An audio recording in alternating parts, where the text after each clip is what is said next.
ගරු මන්ත්‍රීතුමන්ලා දෙපළ අසුන් ගන්න. ගරු කතානායකතුමනි, ජාතික වශයෙන්ුත් ජාත්‍යන්තර වශයෙන්ුත් සැලකිය යුතු සංවාදයක් ඇති වී තිබෙන බටලන්ද නිවාස යෝජනා ක්‍රමයේ නීති විරෝධී රැඳවුම් ස්ථාන හා වදකාගාර පිහිටුවා පවත්වාගෙන යාම පිළිබඳ පරීක්ෂණ කොමිෂන් සභාවේ වාර්තාව පිළිබඳව ජනාධිපතිතුමා ප්‍රමුඛ කැබිනට් මණ්ඩලයේ ස්ථාවරය ප්‍රකාශ කිරීමට අවස්ථාවක් ලබා දීම පිළිබඳව ඔබතුමාට ස්තුතිවන්ත වෙමි.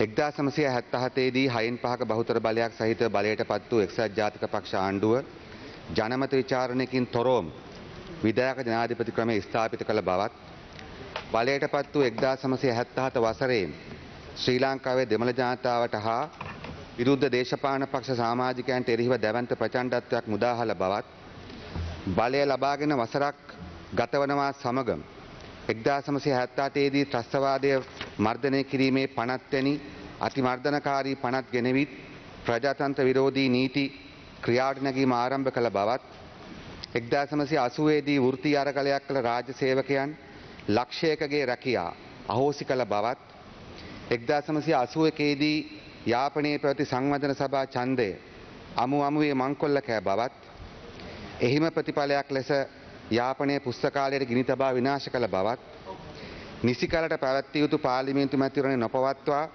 ජනමත විචාරණයක් නමින් ලංකා ඉතිහාසයේ දූෂිතම මැතිවරණය ලෙස මැතිවරණ නිලධාරීන් විසින්ම වාර්තා කරන ලද ජනමත විචාරණ මංකොල්ලයක් හරහා පාර්ලිමේන්තුවේ බලය පැහැරගෙන තවත් අවුරුදු 6කට නීති විරෝධීව දික් කරගත් බවත් මෙරට ප්‍රජාතන්ත්‍රවාදී වෘත්තීය සමිති ජනමාධ්‍යවේදීන් ශිෂ්‍ය සංගම් සාහිත්‍යවේදීන් ආගමික නායකයන් මර්ධනය කරමින් පැමිණ 1983 කළු ජූලියේදී දෙමළ ජනතාවට එරෙහි ජාතිවාදී සංහාරයක් එවකට පැවති ආණ්ඩුවේ නායකත්වයෙන්ම මෙහෙයවා රටක දශක 3ක සිවිල් යුද්ධයකට ඇද දැමූ බවත් එවක එක්සත් ජාතික පක්ෂ ආණ්ඩුවේ ඇමතුරු විසින්ම සිදු කරන ලද කළු ජූලියම යොදාගෙන ජනතා විමුක්ති පෙරමුණ ඇතුළු වාමාංශික පක්ෂ කිහිපයක් තහනම් කර ඒවායේ අයිතිවාසිකම් උල්ලංඝනය කර ජනමත විචාරණ මංකොල්ලයට එරෙහි ජනතා විමුක්තියේ නායක රෝහණ විජේවීර සහෝදරයා විසින් ගොනු කර තිබූ පෙත්සම නිෂ්ප්‍රභාවන පරිදි කටයුතු කළ බවත්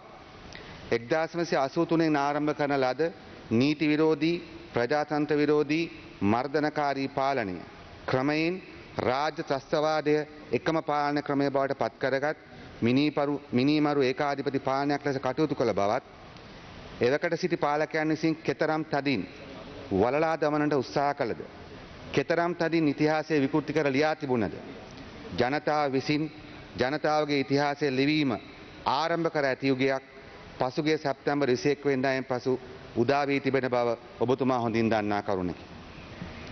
එම ඒකාධිපති භීෂණකාරී 1987-1990 සිවිල් යුද වකවානුවේ එම ආණ්ඩුවේ මැදිහත් වීමෙන් කරන ලද දහසකුත් එකක් අපරාධ අතරින් බටලන්දේ පවත්වාගෙන ලද මහා පරිමාණ ඝාතකාගාරයක් පිළිබඳව සිදු කරන ලද ජනාධිපති කොමිෂන් වාර්තා පිළිබඳව මේ වෙන විට ජාතික හා ජාත්‍යන්තර උනන්දුවක් ඇති වී තිබේ.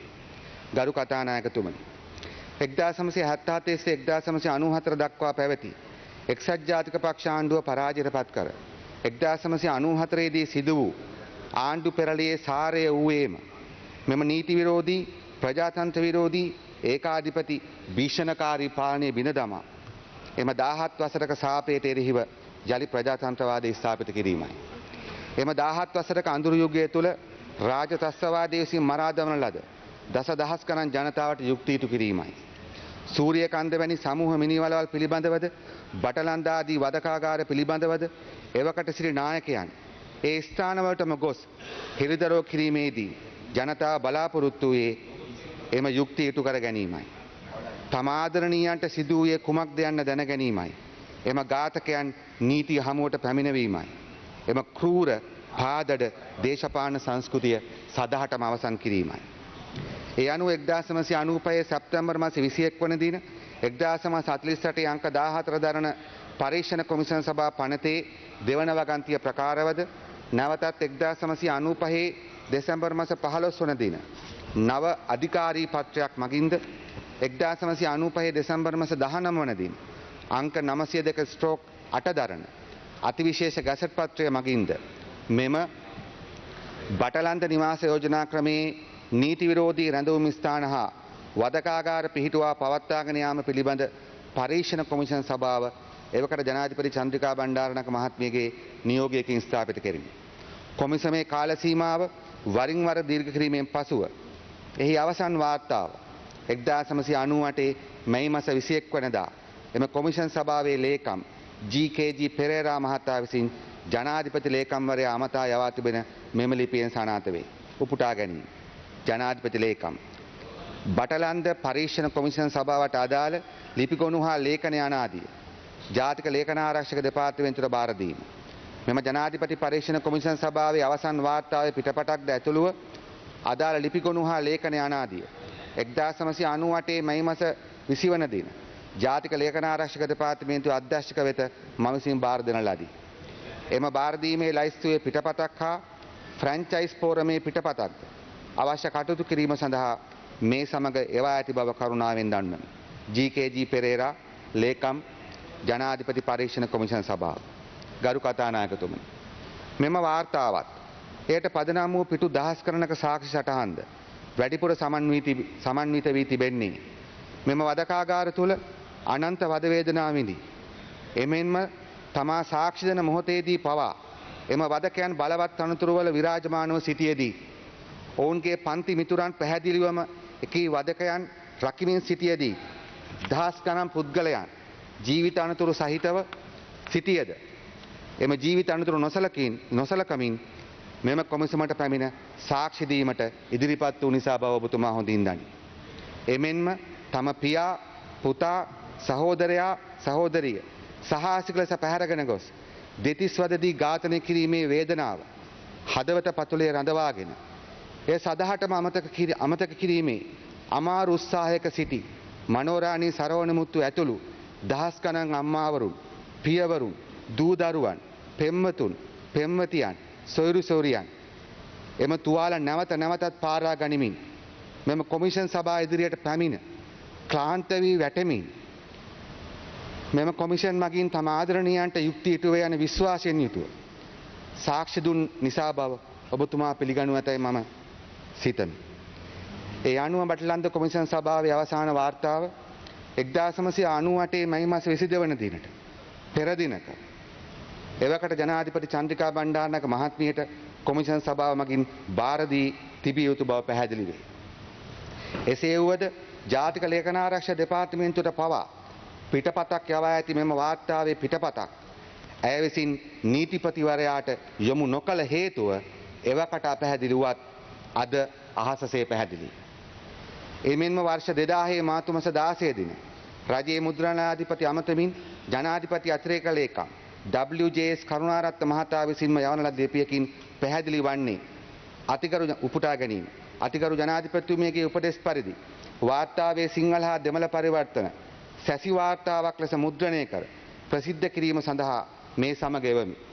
සිංහල හා දමිළ පරිවර්තන අඩංගු ඩිස්කට් දෙක බැගින් 4ක් ඔබ වෙත එවා ඇත. වාර්තා මුද්‍රණය කර සිංහල පිටපත් 500ක් සහ දෙමළ පිටපත් 250ක් මාර්තු 27 දිනට ප්‍රථම මාවත එවන ලෙස කාරුණිකව දන්වමි. ගරු කතානායකතුමනි, නමුත් පුදුමයක මහත වන්නේ එම මුද්‍රිත වාර්තා 750න් එකක් හෝ නීතිපතිවරයාට යොමු කර නොමැති වීමය. එම නිසා මෙම වාර්තාව කැඳ වූ අයම එමගින් නිර්දේශිත සැබෑ අපරාධකරුවන්ට දඬුවම් දීම හෝ ඒ සඳහන් වැදගත් නිර්දේශ ක්‍රියාත්මක නොකර එය මැතිවරණවලදී දේශපාලන පන්දුවක් ලෙස යොදාගත් බව පැහැදිලි. එමෙන්ම කොමිසමේ ප්‍රධාන චූදිතයා මෑතකදී අල් ජසීරාවට ප්‍රකාශ කළ පරිදි එය පාර්ලිමේන්තුවට හෝ ඉදිරිපත් කර නොමැත. ගරු කතානායකතුමනි, ජීවිත අනතුරු දරා ගනිමින් හදවතේ ගැඹුරුම තැන්වල පිහිටි තුවාල නැවතත් පාරා ගනිමින් සාක්ෂි දීමට පැමිණි දසදහස් ගණන් මිනිසුන්ගේ සහ ගැහැණුන්ගේ අතිශය සාධාරණ අභිලාෂයන් සහ ගැඹුරුතම මානුෂීය හැඟීම් පාවා දෙන ලද්දේ මරා දමන ලද්දේ පරිද්දෙන්නේ. ගරු කතානායකතුමනි, 1980 සිට වසර 35ක්ද කොමිෂන් සභාව ආරම්භ වසර 30ක්ද කොමිෂන් සභාවේ වාර්තා නිකුත් කර වසර 25ක්ද ගත වී ඇති මොහොතක මාගේ පක්ෂය සහ කැබිනට් මණ්ඩලය විසින් මා වෙත පරපුරක හෘද සාක්ෂිය කැටි වී ඇති මෙම වාර්තාව පාර්ලිමේන්තුව ඉදිරිපත් කිරීමටත් ඒ ජනගත කිරීමටත් වගකීම පවරා ඇත. අරගල කර පරපුරක කඳුළුත් ඔවුන් විඳි මහ පොළොව නුසූලන් වද වේදනාවල ප්‍රමාණය හා සසඳද්දී ඒවාට අලගු තැබීමටවත් මෙම පිටු 208ක යුතු වාර්තාවට නොහැකි වෙන බව අපි දනිමු. මෙම වාර්තාව මරා දමන ලද යෞවනයන්ගේ හා ඔවුන්ගේ ආදරණීයන්ගේ වද වේදනාවන්ගෙන් හා සුසුම් වලින් අංශු මාත්‍රයක් නියෝජනය කරන වාර්තාවක් වුවද එය හැකිතරම් සාධාරණව සකස් කිරීමට දායක වූ කොමිෂන් සභාවේ සියලුම නිලධාරීන් හා යට සහායක දුන් සියලු දෙනාටම ස්තුතිය පළ කිරීමට මේ අවස්ථාවක් කරගනිමි. එමෙන්ම ඉතිහාසයේ පොදු ජනතාවට එරෙහිව අපරාධ කර අයම එම පොදු ජනතාව මර්ධනයේ ධනයෙන් හා බලයෙන් යටකොට 35 වසරක් තම අපරාධ රකිමින් තමන්ට නීතියේ රැහැණින් ගැලවී යාමට හැකිවන පරිදි සියලු දේ සකස් කර ක්‍රියාත්මක කර තිබුණි. එහෙත් 2024 සැප්තැම්බර් 21 වනදා සියවස් ගණනක් මෙරට පොදු ජනයා දුටු සිහිනය සැබෑවීමත් සමග ජනාධිපති ලේකම් කාර්යාලයේ අඳුරු ගබඩාවක සැඟවී තිබූ මෙම වාර්තාව වසර 25කට පසු අද හිරුවෙලිය දැක තිබේ. අපගේ මාතෘභූමියේ ආධ්‍යාත්මයේ ගැඹුරුම තැන්වල තැන්පත් වී ඇති සියවස් ගණනක් මෙරට පොදු ජනයා දුටු සිහිනය සැබෑ කිරීමේ අරමුණ දිනවීම වෙනුවෙන් මරණය වැළඳගත් විජේදාස් ලියනාර්චි සහෝදරයා ඇතුළු පරම්පරාවක දුක් වේදනා සහ ඔවුන්ගේ අරගලය පිළිබඳ මහත් බරකින් යුක්ත මෙම වාර්තාව දැන් මම පාර්ලිමේන්තුවේ සභාගත කරමි. ගරු කතානායකතුමනි, ඒ දකුණු ඇමරිකාවේ අන්දීස් ප්‍රදේශයේ අධිරාජ්‍ය විරෝධී ජාතික මුක්ති ව්‍යාපාරයේ නායකයෙකු වූ තුපක් අමාරු සිය හිස ගසන ගහලයන් ඉදිරියේ ප්‍රකාශ කළ පරිදිම I will return, I will be millions. මම නැවතෙමි ඒ මාවෙනි මිලියන ගණනක් සමගින්. එම අවංක හා ප්‍රතිපත්තිගරුක මිනිසුන් හා ගැහැණුන් මරා දමා හරියටම පරම්පරාවකට පසු මිලියන ගණනක් ශ්‍රී ලාංකිකයන් එක් වී අපගේ අතීත පරම්පරාව ආරම්භ කළ සටනේ පළමු අදියර ජයග්‍රහණය කර ඇති නිසාවෙන්ම අද මෙරට ජනතාවටත් ලොවටමත් දැන ගැනීමට හැකි වෙන පරිදි මෙම වාර්තාව ඉදිරිපත් කිරීමට අවස්ථාව ලැබී තිබේ. ගරු කතානායකතුමනි, මෙම වාර්තාව මාතෘභූමියේ අයිතිය පැහැරගත් මව්බිමේ හිස ගැසීමට උත්සාහ කළ ගහලයන් පිළිබඳව උන්ගේ කූරත්වය පිළිබඳ වාර්තාවක් පමණක්ම නොවේ. මෙම වාර්තාව තම දේශපාලන උවමනා වෙනුවෙන් රටක් යුග ගණනාවක් මුළුල්ලේ විනාශ කරන ලද්දේ කෙසේද යන්නත් ඒ විනාශය හෙළිදරව් කිරීමට ප්‍රජාතන්ත්‍රවාදයේ වෙනුවෙන් ලැබුණු ජනවරමක් තම පන්ති මිතුරන් වෙනුවෙන් පාවා දෙන්නේ කෙසේද යන්නත් පිළිබඳව ජීවමාන සාක්ෂියක් දෙවේ. එමෙන්ම 25 වසරක් හිරුවැලිය පවා නොවැටෙන ගබඩාවක තිබූ වාර්තාවකට නීතියේ හා යුක්තියේ ආලෝකය ලැබීම තුළින් එම වාර්තාවේ නිර්දේශයන්ට සාධාරණත්වය ඉටු කරන්නේ කෙසේද යන්න පිළිබඳ අනාගත පරම්පරාවන්ට සාක්ෂියක් දෙවනු ඇතැයි මම උදක්ම විශ්වාස කරමි. ගරු කතානායකතුමනි, 1989 දී රෝහණ විජේවීර සහෝදරයා ඇතුළු දසදහස් ගණන් සහෝදර සහෝදරියන් හිතවතුන් ඝාතනය කිරීමෙන් පසු මගේ මනසේ හා හදවතේ තැන්පත් වූ විශාල ගල් පර්වතයක් තරම් වූ බරක් තිබේ. එය මාගේ පමණක් නොව ලක්ෂ සංඛ්‍යාත අප පක්ෂයේ සමාජිකයන්ගේ හිතවතුන්ගේ පමණක් නොව ඉතිහාසයේ නිවැරදි පැත්තේ සිටගෙන සිටින දසලක්ෂ සංඛ්‍යාත සාමාන්‍ය සාධාරණ ශ්‍රී ලාංකිකයන්ගේද හිත්වල තැන්පත් වූ විශාල බරක් බව මම දනිමි. 2024 සැප්තැම්බර් 21 එම ගල් පර්වතයේ බරින් සැලකියුතු කොටසක් අප සියලු දෙනා විසින්ම නිදහස් කරගෙන තිබේ. නමුත් ඒ බර සම්පූර්ණ නිදහස් කරගත හැක්කේ ඒ සාධාරණ පොදු ජන අරගලය වෙනුවෙන් දිවිදුන් සහ අනේක විද දුෂ්කරතාවයන්ට මුහුණ දුන් සෑම කෙනෙකුටම යුක්ති හා සාධාරණත් ඉටු කිරීමෙන් පමණි. ඒ කළ හැක්කේ ජනමත විචාරණය නම් නීති විරෝධී ඡන්ද මංකොල්ලයකින් ශ්‍රී ලංකා රාජ්‍යයේ බලය පැහැරගෙන මුළු රටම එකම විශාල මහනුවරක් කළ බටලන්දේ ප්‍රධාන වදකයා ඇතුළු ප්‍රධාන අපරාධකරුවන්ට නීති මගින් කටයුතු කිරීමෙන්. එමෙන්ම 1987-1990 මහා සිවිල් යුද්ධයකට මැදි වී එහිදී විවිධ දේශපාලන පැති ගැනීමට සිදු වූ විවිධ දේශපාලන පක්ෂවලට සම්බන්ධ හා සම්බන්ධ නැති පොදු ජනතාව මේ මහා සිවිල් යුද්ධයේ මූල හේතුව තේරුම් කර දෙමින්ද පොදු ජනයා අතර දේශපාලන පක්ෂ ભેදයෙන් තොරව මාතෘභූමිය ගොඩනැගීමට මේ මොහොතේ ඇති වී තිබෙන පොදු උනන්දුව තවත් ශක්තිමත් වන පරිදි සංහිඳියාවේ හා සමාව දීමේ යෝධ දෑත් වලින් එම ගල් පර්වතය මාතෘභූමියේ හෘද සාක්ෂියෙන් බිමටගෙන මෙම මාතෘභූමිය සදාටම එම හෘද සාක්ෂි බරින් නිදහස් කිරීමේ. එම නිසා මෙම මහා සංහාරයන්හි සැබෑ ඝාතකයන් නීති ඉදිරියට පැමිණීමටත් එම ඝාතකයන් තම බලය රැක ගැනීම උදෙසා කරන ලද නීති විරෝධී කුරුර දේශපාලන උපක්‍රම නිසා එම කාලයේදී විවිධ පැති ගැනීමට සිදු වූ පොදු ජනයා අතර සංහිඳියාව හා සහෝදරත්වය තව තවත් ශක්තිමත් කිරීමටත් නැවත කිසි දිනක අපගේ මාතෘ භූමිය තුළ එවන් සාහසික යුගයක් ඇති නොවන පරිදි කටයුතු කිරීමත් අදිෂ්ඨාන කරගෙන මෙම බටලන්ද වාර්තා පිළිබඳ කටයුතු කිරීමට ජනාධිපතිතුමා ප්‍රමුඛ කැබිනට් මණ්ඩලය විසින් ප්‍රතිපත්තිමය තීරණයක් ගෙන තිබේ. ගරු කතානායකතුමනි, ඒ අනුව මෙම වාර්තා නීතිපතිවරයාට යොමු කිරීමටත් දෙක මෙම කොමිෂන් සභා වාර්තා පිළිබඳව ඉදිරි කටයුතු කිරීම පිළිබඳ උපදෙස් යෝජනා කිරීම සඳහා ජනාධිපතිවරයා විසින් විශේෂ කමිටුවක් පත් කිරීමටත් තුන එමෙන්ම සුදුසු අවස්ථාවක මේ පිළිබඳව පාර්ලිමේන්තුවේ දින දෙකක විවාදයක් පැවැත්වීමටත් අපි බලාපොරොත්තු වෙමු.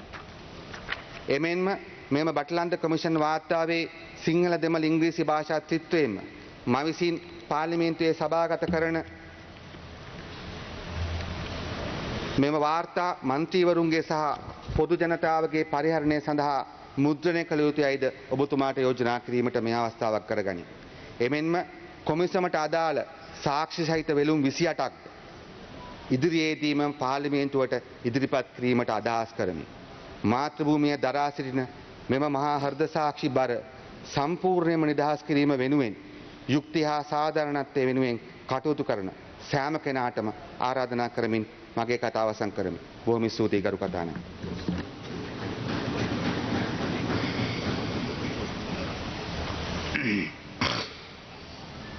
සෞඛ්‍ය සහ ජනමාධ්‍ය මන්ත්‍රී ගරු නලින්ද ජයතිස්ස. පාර්ලිමේන්තුවේ ස්ථාවර නියෝග 27 2